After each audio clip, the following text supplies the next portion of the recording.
When the Son of Man comes in his glory, and all the angels with him, then he will sit on his glorious throne. Before him will be gathered all the nations, and he will separate them one from another, as a shepherd separates the sheep from the goats. And he will place the sheep at his right hand, but the goats at the left. Then the king will say to those at his right hand, "Come, O blessed of my Father, inherit the kingdom prepared for you from the foundation of the world. For I was hungry, and you gave me food. I was thirsty, and you gave me drink. I was a stranger, and you welcomed me. I was naked, and you clothed me. I was sick, and you visited me. I was in prison, and you came to me." Then the righteous will answer him, "Lord, when did we see you hungry and feed you, or thirsty and give you drink? And when did we see you a stranger and welcome you, or naked and clothe you? And when did we see you sick or in prison and visit you?" And the king will answer them, "Truly I say to you, as you did it to one of the least of these my brethren, you did it to me." The gospel of the Lord. Praise you, Lord Jesus Christ. In the name of the Father, the Son, and the Holy Spirit. This teaching of our Lord and Savior helps us to understand that there is a fundamental reality and connection between how we live our life on this earth and how we're going to live our life eternally. There is a fundamental reality and connection between how we live our life this earth and how we're going to live eternally. It's for this reason St. John Paul II, one of the greatest minds of the 20th century, one of the greatest philosophers, would boldly proclaim that there's only one person who can reveal to us who we truly are. And that one person is Jesus Christ. Until you stand before him and gaze into his eyes and experience in him with this amazing love gazing into your eyes, you can't know who you are. And this life-changing encounter with the Lord reveals to the human person that they are loved, and it reveals to the human person the gifts that God has given them. And in this encounter, they hear this personal invitation where they are called by name by the living God to live their life in service, to live their life in love. This is why at Our Lady of Good Counsel, when I say that I mean parish, and when I say that I mean school, we are so committed to our mission. It is the source of our joy, and it's a source of our confidence. Because as a parish family and as a parish school, we have the extraordinary grace of working together to offer everybody, whether it be the old, and in this case, especially the young, this opportunity to encounter Jesus, to know him, to love him, and to hear his call on our life. Sleepless nights, they really stink. And it would be great if we could be losing sleep over what's best for our kids. We want to be able, before the Lord God, to know that when a family entrusts their children to us, we are preparing them to live their life well, to live their life to the fullness.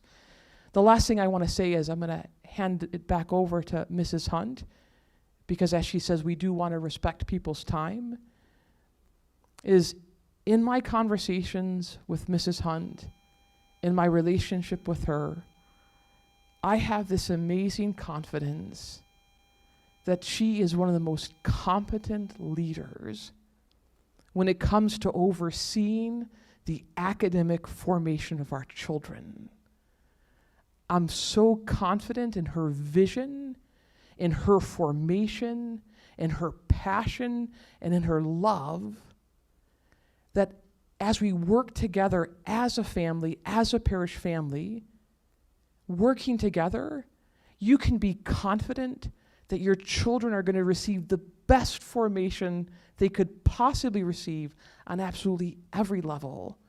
And so that's why these coffee chats it's an invitation for all of you to more fully join in the mission of our parish, the mission of our school, so that we can work together to offer our children this life-changing encounter with Jesus so that they can live life to the full. Thank you. All right, so our school year started out with our Hollywood theme, and this came from our students. They voted on a Hollywood theme at the end of last year for this year. And so we started out by rolling out the red carpet, and they got to come to school with all of you as paparazzi. There were lots of parents taking pictures, and it really was a lot of fun. And we'll keep that theme going. I know this week they got to come home with a free T-shirt that said "Take the Lead," right? So we have that theme that's going, and knowing that it came from the students really is exciting. Some other highlights that have happened so far this year. Here's a book tasting that happened in middle school. Students are reading their Just Right books and learning how to pick just right books that are on their instructional and independent level. These would be independent level books because they're reading them by themselves, and then they're building what's called stamina. So how long that they can read, and they're graphing that in their classrooms, and they have a goal that they're trying to meet. This was from our Constitution Day Assembly. It was hilarious and a ton of fun. I thank you so much for funding that for us, because that did get funded through the PVC, which we know the PVC is the Parent Volunteer Committee, which all of you serve on, because at OLGC, all parents volunteer. And so thank you for funding that for us. It was a lot of fun for the students. Federally, we're required to celebrate this Constitution Day each and every year, right? And so this year we decided to celebrate as a school family. And it was a lot of fun being able to have an assembly like that. This is from our science lab upstairs in middle school too. So Mrs. Nicholas, she's having a great time implementing science for 4th, 5th, and 6th graders. And as I walk into the classroom, it is amazing to see 100% student engagement. And when I say that, not passive engagement, like students who are just quiet, doing what they're supposed to be doing, but active engagement. Students are truly enjoying learning. And I know that when I walk into a classroom, one of the things that we have set up at our school is that when a visitor or someone comes into the classroom, there's a student leader that comes to greet you and then say, let me share with you what's happening in the classroom, right? It's one of the student leadership roles. In this room, no one ever does that. It's because as I walk in, like they're so engaged in learning that it takes a while for the kids to look up and then see me and go, oh, hi, Mrs. Hunt, right? Because they're so engaged. It's really awesome. All right, this is from our first leadership assembly that we had. You are more than welcome to attend those. The risers get pulled down, and then parents are able to be there. This assembly, parents came and stood along the track, which was a lot of fun. That's a really good view. So you're more than welcome to do that too. And our assemblies have been happening after our all-school masses here at the church. Excuse me. And they run about 20 minutes in length, and so we would love for you to be able to come. You can see our students, their confidence is truly being built as they stand in front of the entire student body, and they're MCs and presenting, and it's a great time for us to build community, right? One family, and it's also a wonderful time. Woo, there it goes. Okay. A wonderful time for us to celebrate all the great things that are happening at our school. Our Lady of Guadalupe was donated for our school chapel, and so it was blessed at our school mass that we had just a week ago. It seems like a few weeks ago, but I think it was just last week. So you'll be seeing that in our school chapel, and you are invited to come to our school chapel on Tuesdays, Wednesdays, and Fridays for 7:15 a.m. mass.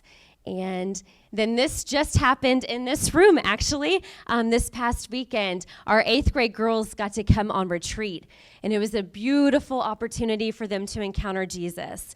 Those girls walked away from that weekend changed. I know that we talk about that, right, with our mission, a life-changing encounter, and I encourage you to speak to these girls. As they share about their experience, it truly is incredible. As one was leaving, she looked at me and said, "I can't have enough Jesus now, Mrs. Hunt. I want more Jesus, more Jesus, more Jesus." And so truly a remarkable time, not for just them personally, their relationship with Jesus, but also for them collectively as a group. It was a true sisterhood that was bonded even further than as they have throughout their years at OLGC. All right.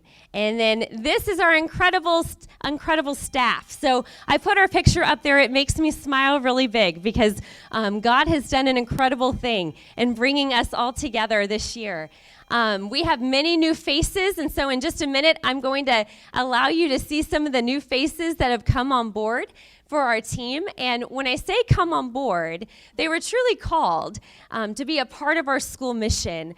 And I encourage you to have conversation with any of our new members to our family, to our staff team. Ask them about their journey here, because it is remarkable getting to hear from them how they were called to be a part of our mission. All right, and here they are. Hi, I'm Angela DeSalvo, and I'm the receptionist in the office. Hello, I'm Jolene. I'm the music teacher, and I teach band, choir, and the musical as well. Hi, my name is Mrs. Stevenson, and I teach first grade. Hi, I'm Mrs. Metzger. I teach first grade here at Our Lady of Good Counsel Parish School. Hi, I'm Miss Gagno. I teach second grade. Woohoo! Hi, I'm Mallory Myler. I'm the sixth grade English and social studies teacher. I'm Waylon Dang. I am the administrator of evangelization and discipleship. So what I do at the school is I help kids and teachers and myself get closer to Jesus by doing things like start prayer, retreats, and opportunities for kids to do adoration together as a class. So that's what I do. Hi, I'm Angela Rusho, and I teach pre-K. Hi, I'm Mrs. Laskowski. I'm the preschool teacher here at Our Lady of Good Counsel. Hi, I'm Miss Flugman, and I teach 7th and 8th grade math and 8th grade religion. This is my class. Hi! Not everyone was there the day that you were filming, and so I did want to make sure that you knew some of the other new faces. So Kayla, she's also in our office working with Angela, and so you'll see her on Fridays in our office, and she's primarily working on hospitality, so providing that welcoming spirit to anyone who's coming into our school. And then Tina Agalina, she's our new art teacher. And if you haven't asked your children about art yet this year, make sure you do. She's doing incredible work with them. She is hired through Berkeley, and we have her through a shared time program, as well as Mrs. Weglarts. She's also hired through Berkeley, and we have her through a shared time program. And she is providing advanced computer for our 5th, 6th, 7th, and 8th graders in their electives on Thursday afternoon. So if you're not there Thursday afternoon, you probably would not have a chance to meet her. And then Mrs. Heffernan, she's our new campus minister, and so I encourage you to reach out to Mrs. Heffernan. She's right here. Say hello and get to know her as well, and we're so grateful to have her as our campus minister this year. All right, moving on. So Father did such a great job talking about our mission and why our mission exists, and so we know that we exist to offer a life-changing encounter with Jesus and equip leaders to transform the culture. And when we say equipping to transform the culture, we're talking about equipping them intellectually, equipping them socially, equipping them with leadership principles, right? We want to make sure that when an 8th grader leaves our school, that they have been equipped not only by knowing that they are a child of God and their identity through Christ, but that they also are firmly aware of the gifts that God has given them, and they are ready to use those out in the world. And so we are very grateful to have all of everything that we do at our school aligned to this incredible mission. These are our 4 pillars, and I know we talked about this at Vision Casting, and these 4 pillars support our mission. Tonight, we're just going to be diving into the second pillar that says academically excellent. All right? All right, so academically excellent. We're going to talk about assessment, but before we talk about assessment, it's important for us to know what our curriculum is, all right? Because that's going to impact the conversation on assessment. So our curriculum is the AOD standards. Okay, and I know that I've heard some mentioning of the curriculum's all new at OLGC, and that's actually incorrect. The standards have not been updated since 2016. So they're the same standards. They mimic the Common Core standards. However, they also integrate our gospel values. You will also see that we have religion standards, and our religion standards have been supplemented with a resource to all teachers last year that incorporated our Encounter, Grow, Witness model. If you go onto the AOD website, you can actually go into teacher resources, click on curriculum, and then you'll be able to click on like K-8, and it will take you to a page where you can click on which grade level and take you to the actual academic standards. So that is where you go to find the standards. It's important to know that because we at OLGC, we're committed to teaching the standards, all right? And so we have, as teachers, pacing guides that we use in order for us to pace ourselves and get through the correct standards for the first quarter, second quarter, third quarter, and fourth quarter per subject. Okay, so assessments. We're going to talk briefly about formative and summative assessments. I'm going to share some information regarding those. And then we are also going to talk about what we're using as universal screeners. And I'm going to spend some time talking about the MAP testing, with that being new to our school last year. All right, so formative and summative assessments. At OLGC, in the past, you probably became very familiar with summative assessments, meaning at the end of a unit or when a chapter was taught, there was a test at the end in order for us to see whether or not the child has mastered that standard, right, or the standards that were taught in that unit. Our teachers are using more and more formative assessments now. So what that means is we're not waiting till the very end in order to find out if a child has it or not, right? If they've grasped it or not, if they've mastered or not. What we're doing is we're doing quick checks. We're doing lots of things throughout the day in order for us to see if a child has grasped learning or not. That can look different with subjects. It can also look different per grade level. Some things that you might be hearing are that we are doing rubrics, right? Where a child knows exactly what it is that they're to be learning, and they're marking themselves and seeing how they're monitoring themselves throughout a unit. You might also be hearing things like ticket out, or I had a ticket out, and that's a way for a teacher to do a quick check whether or not to see if a child has grasped something that day or not. I've also heard things in classrooms, people using IXL as a form of a formative assessment. I've also seen teachers who are using conferencing to conference one-on-one with children, conference with small groups of children. I've also seen teachers who have clipboards, and they have the standards that are on the clipboard. They have a list of the kids' names, and they're walking around, and they have specific things that they're looking for, listening for, and they're keeping track of it to see how a child's progressing. All right, so those would all be examples of what would be considered a formative assessment. And then, of course, our summative assessment would be something that would be at the end, right, in order for us to see how a child has grasped. By the time a child gets to a summative assessment, they should be set up for success.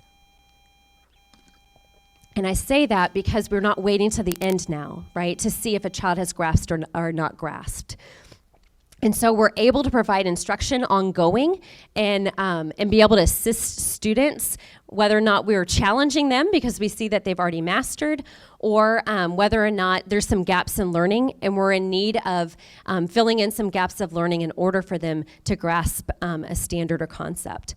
All right, so universal screeners, this is different in that we're using this for all students. MAP testing is being done for K through 8. We're testing 3 times a year this year, so fall, winter, and spring. We're testing math and reading, and we're also testing science in grades 5 and 7. We began this in the winter of last year. So your students that were with us last year, they have taken the MAP assessment twice already, It's a computer adaptive assessment. And so we know that last year's data might not have been very reliable, especially that first data point. We had students that were taking a computer adaptive assessment for the very first time. And so they were learning how to do their work, right, on paper, and then mark the answer on the computer. They were also learning that they can't just click real quick and try to get through it. And they were also learning that it was adaptive and that if a child got an answer correct, then the next question became more challenging. And they continued to become more challenging until they got one wrong. And then it would give them one that was back on that level to see if they got it right, and then got one wrong, got one right, got one wrong. And it was able to give us what their true level is for math and for reading and allow us to see what their strengths and weaknesses are. This is different from the Iowa test that our students took last fall. All right, so this is different in that the Iowa test was paper pencil and did not allow us to see the capabilities of each child. Okay, so the MAP testing allows us to see the capabilities of every child, regardless of their age, regardless of their grade. Okay, and we're going to talk more about that in just a minute. We're not going to talk about these next two, but I just wanted to make sure that you knew that this was occurring. So we have early intervention that's taking place at our school, and we're making sure that we have criteria that's set up and in place through our student support program, in order for us to not allow anyone to fall through the cracks, right? We know that if we provide early intervention and we can fill in any gaps of learning that a child might have, then we're setting them up for success for the rest of their time at OLGC. And so the DRA assessment, the developmental reading assessment, that is being done for all students K through 4. It is a lengthy assessment to do because you test a child one-on-one and you actually listen to them read in order to hear their fluency, their accuracy, and then check for their comprehension. It takes time, but it's a wonderful assessment in that to assess a child in reading, it's brilliant that we actually sit down and listen to a child read, right? So it's a great assessment, but it does take time. And then the MLPP, this is for grades K through 3. You might have heard your child come home and say that they were doing a sight word assessment, or I got to share with Mrs. Stowe or my teacher what letters I knew, or what sounds the letters made. And so we're using that for letter identification as well as sounds, and then using it for K through 3. Okay, and then of course we have criteria there in order for us to know if a child meets criteria for our student support program. This data is also being used in the classroom. So this is very important for us to grasp, because assessment at OLGC is now driving instruction and not the opposite of that. Meaning that we're not waiting to the end anymore, right? We're not having to wait months and months for Iowa test scores to come back, and then we didn't even know what to do with them. It didn't provide us the data that we needed, even at our school improvement meeting. So the data that we're receiving on students through formative assessments, summative assessments, as well as our universal screeners, we're actually utilizing that assessment data to drive our instruction. So what does that look like in a day in, day out classroom? With the formative assessments, a teacher's able to see, man, I really bombed that lesson because I just assessed, quick checked, right, all of my students, and no one grasped it. So therefore tomorrow, I don't think I can move on. I need to maybe go talk to a colleague and see how they did, and then be able to reflect on my teaching and try again tomorrow. Or be able to see, wow, I already had 85% of my students who have already mastered this. Therefore, I only have a small group that I need to pull in order to continue, and I can move on with my instruction for the remainder of the class. Or wow, I already have 3 students that, man, they've already shown mastery in all of this. Therefore, what am I going to be doing to challenge them tomorrow? All right, so it's driving our instruction. All right, so the MAP test. I want you to see this because the November conferences will be here before we know it. September's flying by, right? So at the November parent-teacher conferences, you're going to be receiving your student profile. And the MAP assessment actually gives us information on every individual child, okay? It provides us information on the instructional areas, their suggested area of focus, as well as what their strength was. And then it also gives us their growth over time. So when you have this if your child was at our school last year, they're already going to have 3 data points that will be on the report that you're given in November. All right, if they were a kindergartner last year, I should say. If they were in pre-K last year, they did not take this assessment. It also allows us as teachers to be able to go into each of those instructional areas, and then we can dive in a little bit deeper in order to see what are the skills that these children are ready to begin developing. This allows us to know where we need to target instruction. So when we say that we're providing tailored instruction, this is how we're doing it. All right? It allows us to see what each child is in need of developing, all right? Regardless of their age, regardless of their grade. All right. It also provides us what their growth should be. So you've heard at OLGC, we say that we want to make sure, right, that children grow at least a year academically, regardless of how they come into us. If they come into us here, we still want them to grow at least a year's growth, right? If they're coming to us here and we're providing them some support through the student support program, then what we're doing is accelerating their learning through intervention. And so those students, our goal for them is to grow a year and a half at least in order for that gap to be filled. All right? So this allows us to see, how did we do? And when I say allows us to see, the students are a part of that conversation. And that through the leader in me, right, we're wanting students to be empowered and take ownership for their learning. And so students are very aware of how they're performing. And then this year, our goal as a staff is for them to be able to set personalized goals for themselves that might look very different from their neighbors in their classroom. And then for them to be able to know how they're going to monitor that goal to see how they did. So your students are probably going to come home and say, like, I beat my score, right? When they're taking their MAP test, because they know what they're trying to beat and how many points they're trying to grow in the year.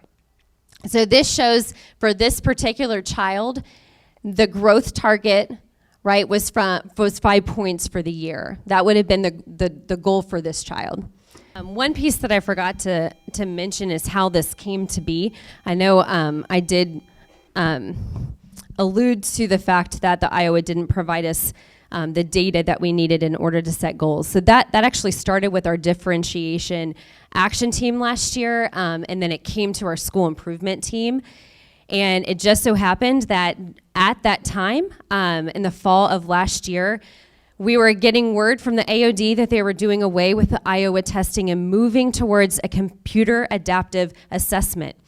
And they were asking for schools who would be willing to pilot some adaptive computer assessments, right? And so it just so happened, right, that all of that aligned itself. And so we said, please pick us. And we were chosen to pilot the MAP test last year. So that's how we were able to begin last year and not this year, all right?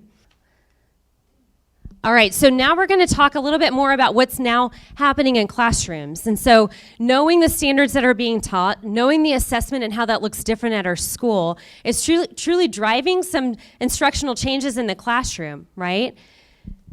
So how is it going to impact your child's learning? So differentiation. So we now know that there's not a one-size-fits-all for all the students in our class. Because of the assessment data, we're able to see that there are students with gaps of learning. There are also students that we need to be challenging or excelling.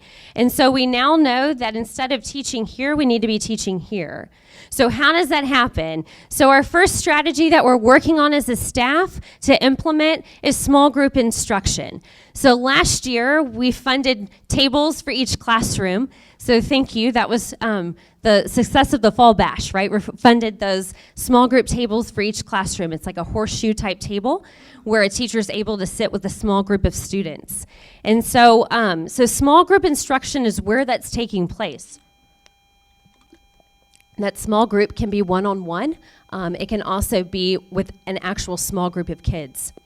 The amount of times that your student receives small group instruction depends on what their goal is, depends on where they are in their learning. So it might be that your child's in a small group that's simply checking in with a teacher, and then they are working with a book club, right? Or working independently on a project-based learning opportunity with a group, okay? And they're checking in with the teacher. It could be that they're in that group that's coming together because they need a reteach. They need to learn what was just taught to the whole class a different way because the teacher now knows that what she just did, they weren't able to grasp it that way. So we're going to try a different way and see if now this will provide them the opportunity to master the standard. And so it could be a reteach opportunity. I've also seen in classrooms that teachers are doing things like, I'm about to have a small group on inferencing. If you would like to come over with your book and you would like to receive additional instruction, feel free to come. And students are actually choosing, right, to come join that small group, and the teacher already knows this child will be here, and then we have 2 open seats if someone else wants to come join. And so I've seen it being done in lots of different ways. This is not new to OLGC, but you're hearing different terms. And that in kindergarten, you heard it as stations, right? And the kids were rotating through stations, and one of the stations was a teacher table. And so that teacher table is where they were receiving that small group instruction. You're also hearing terms like workshop style.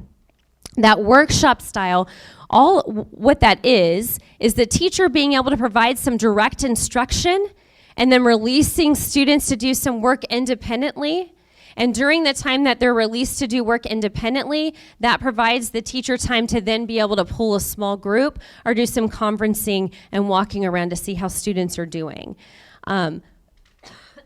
You're also hearing a term called Daily 5. Same thing, right? Providing meaningful, engaging work for students in order for the teacher to then be able to pull and work with a small group. So it's moving away from giving them busy work, right? I'm actually providing them meaningful learning opportunities and then being able to pull that small group for instruction. And then individualized goal setting, I know I mentioned that already. So that's one of our goals for the year. We have not started this yet, but that is our goal for the year, and that we get this implemented for students. And so they're going to be able to own, how they're doing, and then be able to have that conference with you, parents, right, to come home and say, here's what I'm working on. And they're going to be excited to celebrate the achievement of that goal or set a new goal when time comes. And then increase supplemental resources. So we have had many resources that have come into the hands of our teachers, and that has come through research, and it's also come from our action teams. And so in the past, our main resource, and in most cases only resource, was a textbook. We still have textbooks at OLGC, all right? But we have many other resources that we are able to supplement with now. And the resources that we're using are needed because we are differentiating instruction, right? One of the supplemental resources that we have started using is IXL. And so I'm going to skip to that. If you're ready, Mr. Cameron, you want to talk about IXL a little bit?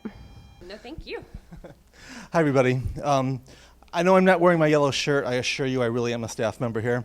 I planned on going home after school today and changing. But if you have a student in one of my classes, the planets seem to line up today, and all 3 of my grades had assessments today. So I decided I should probably stay at school and start checking those so that we could have them ready for tomorrow. Thank you all for coming, first of all. IXL, I'm talking about it because I was one of the people on the committee who helped choose that, the Math Action Committee. And we were looking for resources that would help us meet our students' needs. We started looking at textbooks, and we realized pretty quickly that we weren't all that excited about textbooks. A lot of them are pretty similar, and we chose one pretty quickly that we would like if we were going to get textbooks, but we decided it wasn't a big improvement over the ones that we already had, except they'd probably be in better condition. If you have some fifth and sixth graders, probably see the book starting to fall apart, but they're still quite usable. So we decided to start calling our teacher friends and seeing what other resources they were using in other schools and other districts, and we came up with a few things, and we did some research, and we found 4 main things we started looking at: Discover Tech books, and Alex, and eSparks, and IXL. And we started looking into all of those, and I started talking to some of the reps that were selling these things. We liked a lot of the things about IXL. We liked a lot about a lot of these books, these supplemental resources, sorry. I ended up talking to one of the IXL reps. One thing I really liked about it is that they were willing to give us a 1-year trial contract, which is what we got. And they didn't charge us any more for 1 year than they would for the regular 5-year price. A lot of the other places wanted us to commit for 5 or 7 years or something like that. And if we were to take a 1-year contract, it would cost us a lot more. So IXL seemed pretty confident that if we tried them, that we would like them and probably come back year after year. We ended up with IXL, and we started using it I started using it in my classroom once we came back this year. If you know me, if you've had, this is my 18th year here, I think, and I've always taught very traditional way, from the textbook, and teaching that way, and I think fairly successfully. So when we started going to IXL, I'm like, I'm probably not going to like this. I'm used to teaching this one way for 18 years, and this is totally different. It's going to, it's going to be a lot of work, and it is a lot of work. But it's going to be a lot of work, and it's going to be very different from what I had, and I'm really comfortable with what I'm doing. But I started using IXL, and I started seeing these kids really start loving math. You start doing this stuff, and instead of the drudgery of, okay, you got 15 problems to do today, and you got to write them out, and it's just drudgery a lot of times for the kids. You get to the IXL, and instead of doing that same amount of time where they did 15 written problems, they can do 50 problems on the iPad. And it just gives them a lot more practice, and there's so many good things about it. They get immediate feedback. If they get one wrong, they know it right away. I don't know how many times a kid has gotten through me in the past, throughout a day, doing half the page wrong, getting the first couple problems right because I checked on them, and then I didn't get back to them, they did the rest of the page wrong, and they didn't even know it until the next day. Then I've got to break that bad habit they've had. So one great thing about it is the immediate feedback. They have this real-time center, too, that when all the kids are working on it, I have a computer screen that tells me exactly what each kid is working on, how they're doing, and if they're not doing well, they get flagged. I can say, Johnny isn't doing very well, and I can go over and take care of Johnny and see what the problem is right away. Whereas usually I wouldn't even know until the next day that he had messed that up. It's also more appropriate for each kid. If the kid's doing well, they get harder questions. They get more challenging questions. If the kid's not doing well, they'll give them easier questions. They'll build the skills that the kid needs. All things that I like to think I did from the textbook when I saw it, but really I didn't do nearly as good of a job as I can do now with it this way. So if you got the letter from me, you saw about 10 different things that I really liked about IXL, and I won't go into all of them right now. There are a couple of criticisms of IXL that are valid. There's not a whole lot of they don't do as much writing in IXL, which is a good thing and a bad thing because learning the process is really important when you write these things down. More important in some things than others. if they're writing equations or if they're doing, 2-digit times 3-digit multiplication, you're going to have to write down those steps. In the 4th, 5th, and 6th grade, you should know if you have a kid there, when they're doing IXL, they are required to have a piece of paper and pencil in front of them. So if they're at home and they say, no, I don't even need a pencil and paper, Mom, that's not true, okay? It's supposed to be, that is one of the requirements. They have to have that in front of them so that they can, they can write down what they need to. When we get to certain things that really have to, like solving equations, probably the first thing that comes to mind, they're going to have to write that stuff down. Also, I'm not doing only IXL. So, there's going to be some days that there's going to be problems from the textbook where they have to write those things down. And on those days, they'll get a good dose of the process. So I'm still trying to find the right balance of IXL and textbook stuff. But like I said, I didn't think I was going to be impressed with IXL, but I really, really am. It's changed the way I teach. So real quick, new gym uniform for this year, right? We had some feedback regarding the tailored pants and that the tailored pants didn't fit every body type, as well as didn't come in a teeny tiny size for some of our students. And so there is another pant that School Bells is willing to add to our school uniform if this is something that we want to do. So we have a sample here tonight for you to be able to provide some feedback and let us know if this is something that we should add to the gym uniform line. It's a different material on the inside as well, and it doesn't have that tapered leg. And so thank you for being the model of that, Mrs. Fitch. And so please provide us feedback and let us know if that's something that we should add. And then we also had some feedback with the gym uniform that 3/4 zip was a little thin, especially here in Michigan. Oh my goodness, thank you.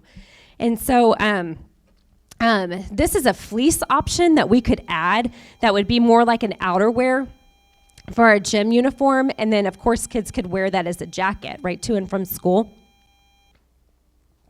Let us know if that's something that we should add, because those are definitely options that School Bells is willing to add. When I received School Bells feedback on how things went this summer, I shared all of that with our School Bells rep, and they apologized and wanted to sincerely apologize to all of you and let you know that they now are going to be overstocked and not understocked, and so they will have the sizes available in the store for you to be able to try on. They also did a data analysis with how long it was taking your orders to come to you, and we went to the manager to actually see how the length of time that was, and they have apologized for that as well and have committed to partner with us and be better at that from going forward. They would like to give our school a 20% off discount for the month of October as a way to say that they're sorry. And then they also wanted to make sure that everyone knew that if you have received an incorrect uniform piece, that they would like to make sure that they can replace that with the correct piece for you, no questions asked, right? So they want to remediate that for you, so make sure that you take that back and they're gonna be able to make that exchange for you. And then they also wanna make sure that you know that there's a lifetime guarantee. So the gym pant, if it gets the hole in it at recess, right, you can take it back to them and they will give you a brand new pair, same size, same style, but a brand new pair because they have a lifetime guarantee.